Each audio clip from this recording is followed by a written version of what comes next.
কবি জীবনানন্দ দাশের কবিতায় বেশ কিছু শব্দ তার প্রায় প্রতি কাব্যে প্রতি লেখায় ঘুরে ফিরে এসেছে। তার মধ্যে অন্যতম একটি শব্দ হলো অন্ধকার। এই অন্ধকারকে বহু কাব্যে বহুভাবে প্রতিকায়িত করেছেন কবি। কখনো গভীর অন্ধকারে নদীর ছলছল শব্দে জেগে উঠে দেখেন পাণ্ডুর চাঁদ বৈতরণী থেকে তার অর্ধেক ছায়া গুটিয়ে নিচ্ছে কীর্তিনাশার দিকে। আবার অন্ধকারে জেগে উঠে ছাতার মতো বড় পাতার নিচে তিনি দেখতে পান ভোরের দোয়েল পাখি। নগ্ন নির্জন হাত নামক যে কবিতা, তাতে তিনি বলেন, আবার আকাশে অন্ধকার ঘন হয়ে উঠছে, আলোর রহস্যময়ী সহদরার মতো এই অন্ধকার। প্রতি কবিতাতেই অন্ধকারের রূপ এবং তার যে প্রতীক তা কিন্তু ভিন্ন। খানিক রোমান্টিক এক দৃশ্যপট নির্মাণের জায়গা আমরা এই কবিতাগুলির ক্ষেত্রে অন্তত দেখতে পেলাম। কিন্তু আজকে আমরা যে কবিতাটি নিয়ে আলোচনা করব, সেখানে আধার কিন্তু বড়ই গাঢ়। শেষহীন এই অন্ধকার, এই অন্ধকার মাথার ভিতরে বোধের মতো ঘুরে ফিরে মরে। আজকে সাহিত্যের পথের যে কবিতা আলোচ্য, সেই বিষয়টি নিয়ে তোমরা বা আপনারা অনেক দিন ধরেই বলেছিলেন এই কবিতাটির আলোচনা আনতে। কবিতাটি অতি বিখ্যাত এবং ভীষণ বাস্তবধর্মী একটি কবিতা, যার নাম অদ্ভুত আধার এক। আশা করি আমি এই পর্বে খুব সহজে এই ছোট্ট কবিতাটির যে বিষয়বস্তু তা আপনাদের বা তোমাদের সামনে তুলে ধরতে পারবো। সেই জন্য ভিডিওটি শেষ অবধি দেখার অনুরোধ রইল। এই যে কবিতা অর্থাৎ অদ্ভুত আধার এক, এই কবিতার প্রকাশ ঘটছে কবির মৃত্যুর পরে। বেলা অবেলা কালবেলা গ্রন্থে 1961 সালে। কবির মৃত্যু হচ্ছে 1954 সালে। অর্থাৎ আমরা বুঝতে পারছি যে এটি তার একদম শেষের দিকের কবিতাগুলির একটি। একটু খেয়াল করলে আমরা দেখতে পাবো যে প্রথম দিকের থেকে শেষের দিকের কবিতার আকার একটু ছোট এবং কবিতার মধ্যে মনের জটিলতা, মৃত্যু, অসহায়তা, সমাজের পতনশীল রূপ অনেক বেশি প্রজ্বলিত। প্রথম দিকের কোনো কোনো কবিতায় অন্ধকার কেটে গিয়ে আলোর বার্তার কথা বা আলোর আসার এক সদর্থক চিন্তা রয়েছে, কিন্তু যত সময় এগিয়েছে কবি কেমন যেন আশাহত হয়েছেন এই পৃথিবীর প্রতি। তিনি বুঝেছেন এই সমাজের গতি ধীরে ধীরে নিম্নগামী। তাই যে কবি কলকাতা একদিন কল্লোলিনী তিলোত্তমা হবে বলেছিলেন, তিনি বলছেন, সময় এখনো সাদা জলের বদলে বোন ভাইয়ের নিয়ত বিপন্ন রক্ত রোজ মানুষকে দিয়ে যায়। কবির কিছু করারও ছিল না যদিও, কারণ এই যে সামাজিক অস্থিরতা, অসহায়তা, মানুষের মনের এই যে টানাপোড়েন, এটা বিশ্বযুদ্ধ পরবর্তী অবস্থা, যা দেশ তথা পৃথিবীর আমূল পরিবর্তন ঘটিয়েছিল। আমরা জানি প্রথম বিশ্বযুদ্ধ তো ভীষণভাবে নাড়া ফেলেছিল আমাদের পৃথিবীর বুকে, কিন্তু সরাসরি প্রত্যক্ষভাবে যদি প্রভাব কোনো বিশ্বযুদ্ধের আমাদের দেশে পড়ে, সেটা অবশ্যই দ্বিতীয় বিশ্বযুদ্ধ। সেই জন্যই এই সামাজিক পরিবর্তনকে কবি লক্ষ্য করেছিলেন। আজকের এই কবিতাতেও সেই বদলে যাওয়া সামাজিক বিবেকের কথা প্রকাশিত হয়েছে। ছোট কিন্তু ভীষণ গম্ভীর চিন্তার একটি কবিতা এই অদ্ভুত আধার এক। কবি বলেন, অদ্ভুত আধার এক এসেছে পৃথিবীতে আজ। যারা অন্ধ সবচেয়ে বেশি আজ চোখে দেখে তারা, যাদের হৃদয়ে কোনো প্রেম নেই, প্রীতি নেই, করুণার আলোড়ন নেই। পৃথিবী অচল আজ তাদের সুপরামর্শ ছাড়া। যাদের গভীর আস্থা আছে আজও মানুষের প্রতি, এখনো যাদের কাছে স্বাভাবিক বলে মনে হয় মহৎ সত্য বা রীতি কিংবা শিল্প অথবা সাধনা, শকুন ও শেয়ালের খাদ্য আজ তাদের হৃদয়। কবিতার মধ্যে কি বলতে চাইছেন? কবিতার মধ্যে বলতে চাইছেন, এক কথায় বলতে গেলে, এক ভয়ঙ্কর বাস্তব, ভয়ঙ্কর সত্যের কথা। অদ্ভুত আধার এক এসেছে পৃথিবীতে আজ, যারা অন্ধ সবচেয়ে বেশি আজ চোখে দেখে তারা। এই যে অন্ধকারের কথা বলা হচ্ছে আজকে বা আধারের কথা বলা হচ্ছে, সেটার মধ্যে কিন্তু কোনো রকমের শেষ নেই। এই অন্ধকারের কোনো শেষ এই কবিতার ক্ষেত্রেও আমরা দেখতে পাচ্ছি না।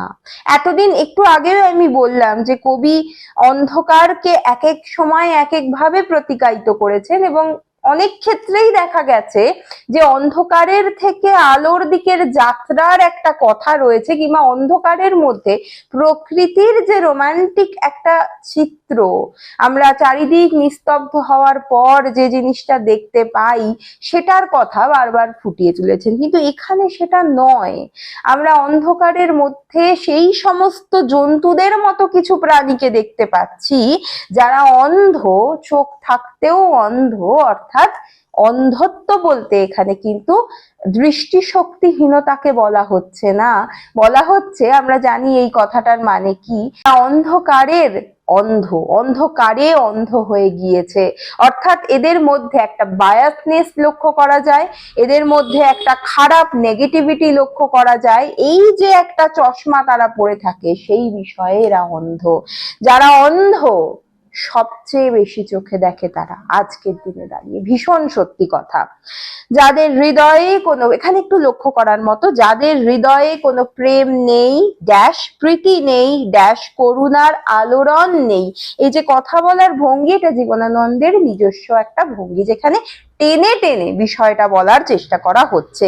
যাদের হৃদয়ে কোনো প্রেম নেই, প্রীতি নেই, করুণার আলোড়ন নেই, পৃথিবী অচল আজ তাদের সুপরামর্শ ছাড়া। একটা উইটি মনোভাব লক্ষ্য করা যায় সুপরামর্শ এই শব্দটির প্রয়োগের মাধ্যমে। যাদের গভীর আস্থা আছে আজও মানুষের প্রতি, কবি তো বলতে পারতেন আজও যাদের গভীর আস্থা আছে মানুষের প্রতি। না, এই অন্ধকার পরিস্থিতিতে, এই যে বদ্ধ অবস্থার মধ্যে দাঁড়িয়ে কবি আজও শব্দকে প্রয়োগ করলেন মধ্যিখানে, যেন কোথাও একটা বলতে কষ্ট হচ্ছে। যাদের গভীর আস্থা আছে আজও মানুষের প্রতি, আজও যাদের গভীর আস্থা আছে মানুষের প্রতি নয়, ওটা বলা অনেক সহজ, তাই মাঝখানে ভাঙছেন লাইনটাকে। খুব সুন্দর এই ছোট ছোট জিনিসগুলো কিন্তু লক্ষ্য করার মতো। আর কবি তো ভেবে লিখছেন না, তার মনের মধ্যে যে ভাবটা আসছে সেটারই প্রকাশ করছে। সেই যে মনের ভাবের যে দ্বিধা, ওটাই এখানে প্রকাশিত।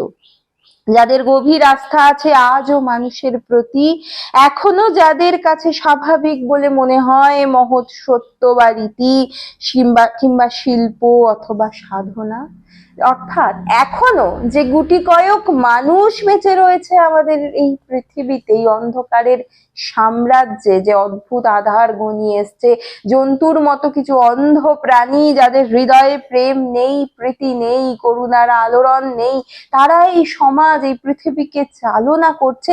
তার মধ্যেও যে 1% বেঁচে রয়েছে যাদের আমরা মানুষ বলে মনে করি, তারাও আজ বিপন্নতার মুখে দাঁড়িয়ে। কেন না, যাদের মনে আজকেও মহৎ সত্য বা রীতি, শিল্প বা সাধনাকে খুব স্বাভাবিক, খুব সাধারণ বলে মনে হয়, তাদের হৃদয় শকুন এবং শেয়ালের খাদ্য। অন্ধকারের যে ভীষণ পচনশীল একটা অবস্থা, যার মধ্যে শেয়াল শকুনের যেই প্রতীকগুলি, রূপগুলিকে দেখানো হচ্ছে, যেন শ্মশানের একটা পরিস্থিতিকে বোঝানো হচ্ছে এই দুটি শব্দের প্রয়োগের মাধ্যমে। এই শ্মশানের অন্ধকারে দাঁড়িয়ে তাদের হৃদয় আজকে এই সমস্ত পশুদের খাদ্য, অর্থাৎ তাদেরও বাঁচতে দেওয়া হচ্ছে না। পৃথিবীতে অদ্ভুত আধার এসেছে। আমরা একটা লুপের মধ্যে কিন্তু কবিতাটা পড়তে পারি। ও শকুন ও শেয়ালের খাদ্য আজ তাদের হৃদয় বলে পরের পংক্তিতে আমরা আবার বলতে পারি অদ্ভুত আধার এক এসেছে পৃথিবীতে আজ। এটা কোনো শেষ নেই। এই অন্ধকারের যে জার্নিটা, এর শেষে কোনো রকমের কোনো সুচেতনা বোধ জাগরিত হবে না বলে কবি মনে করছেন। একটা জিনিস একটু মনে রাখার মতো, যে অদ্ভুত আধার এক, এই কবিতায় অদ্ভুত আধার এই শব্দটা কিন্তু আগে একটি কবিতাতে ব্যবহৃত হয়েছিল। কোথায় ব্যবহৃত হয়েছিল বললেই বুঝতে পারবেন। কোনদিন জাগিবে না আর জানিবার গাঢ় বেদনার, অবিরাম অবিরাম ভার সহিবে না আর, এই কথা বলেছিল তারে চাঁদ ডুবে চলে গেলে অদ্ভুত আঁধারে, যেন তার জানলার ধারে উটের গ্রীবার মতো এক নিস্তব্ধতা এসে 8 বছর আগের একদিন সেখানেও মৃত্যু চিত্রিত হয়েছে এবং অদ্ভুত আধার চিত্রিত হয়েছে। যে অন্ধকারকে আমরা চিনি না, সেইরকম একটা অন্ধকারে কে এসে জানলার সামনে দাঁড়িয়েছিল, উটের গ্রীবার মতো কোনো এক নিস্তব্ধতা। 8 বছর আগের একদিন অবশ্যই আমার চ্যানেলে আলোচনা করা আছে, আপনারা সেটা দেখে নিতে পারেন। তাহলে অদ্ভুত আঁধার শব্দের ব্যবহার এর আগে আমরা পেয়েছিলাম 8 বছর আগের একদিন কবিতাতে। সেখানে অন্ধকার একই সঙ্গে মৃত্যুর গন্ধ মাখা এবং মৃত্যু চেতনার সঙ্গে সম্পর্কিত ছিল। অন্ধকার এজন্যই অদ্ভুত যে এর আধারে কোনো শান্তি বা স্বপ্ন নেই, প্রেম বা বোধি নেই, নিছক মূঢ়তাও নেই, আছে জ্ঞান পাপীদের সমাবেশ। এই বিবেকহীন নির্বোধ মানুষেরাই কবির কাছে প্রকৃত অন্ধ, তবু তারাই বেশি আজ চোখে দেখে। অন্ধকার ভেদি এই দৃষ্টি যে প্যাঁচার, সেই প্যাঁচাও এই অন্ধকারের বুকে বসেই যেন বলে, ধরা যাক তু একটা ইঁদুর এবার। এমন জৈব উল্লাসের মধ্যে এই অন্ধকারের যে কীট পতঙ্গের মতো যারা বসবাস করছে তারা মেতে থাকতে চায়। নিরাশার অন্ধকারে কবি যা দেখেন, যাদের গভীর আস্থা আছে আজও মানুষের প্রতি এবং যারা মহৎ সত্য রীতির সাধক, শকুন ও শেয়ালের খাদ্য আজ তাদের হৃদয়। তবুও আমরা তো তিমির বিলাসী নই, কবির কথায় আমরা তো তিমির বিনাশী হতে চাই। তাই আমরা ধরে নিই যে নেব, জীবনানন্দের কাছে অন্ধকার কোনোদিনই শেষ সত্য হয়ে ওঠেনি। অনিমেষ আলোর বলয় লক্ষ্য করেই তার পথ চলা ছিল, কিন্তু বাস্তবতাকে অস্বীকার করবার যে ক্ষমতা তা কবির কিন্তু ছিল না। সেই কারণেই এই কবিতাটা একটা দীর্ঘশ্বাস স্বরূপ আমরা মনে করতেই পারি। এই কবিতার প্রথম দুটি পংক্তি সাধারণ আমাদের মতো সাধারণ মানুষকে হন্ট করে, বারবার মাথার মধ্যে সেই বোধের মতো বিপন্ন বিস্ময়ের মতো খেলে খেলে বেড়ায়। এই জন্যই যেন কবির এই কবিতাটা ভীষণভাবে উল্লেখযোগ্য। ভয়ঙ্কর সত্য আজকের দিনের সব থেকে বড় কথা। তাও আমরা যেহেতু বললাম যে জীবনানন্দ দাশ কখনোই নিরাশাকে এত বেশি প্রাধান্য দেননি, হয়তো সেই কারণে একটা পংক্তি আমাদের খুব মাথায় বাজে। এই একটি পংক্তিতে যেখানে তিনি বলছেন যে আজকেও আস্থা আছে যে সমস্ত মানুষের এই পৃথিবীর এই সত্যের প্রতি, শিল্পের প্রতি, সাধারণ জীবনের প্রতি, তাদের হৃদয় শকুন শেয়ালের খাদ্য হতেও পারে, কিন্তু তা সত্ত্বেও আমরা ভেবে নিই যে ওই 1% মানুষ যারা রয়েছে তাদের মাধ্যমেই এই পৃথিবীর বুকে অনন্ত সূর্যোদয় ঘটতে পারবে। কারণ তিনিই তো বলেছিলেন, মানুষের মৃত্যু হলেও তব মানব থেকে যায়। এইটুকুই আমরা আশা রাখি। আশা করি এই ছোট্ট কবিতাটার মূল বিষয়বস্তু আমি খুব সংক্ষেপে বোঝাতে পেরেছি। যদি ভালো লাগে কমেন্ট করে জানাবেন, আর অন্য বিষয়ে আলোচনা জানতে শুনতে হলে সেটাও আমাকে কমেন্ট করে জানাতে পারেন। ভালো লাগলে একটা লাইক করে দেবেন। আজ এই পর্যন্তই, নমস্কার।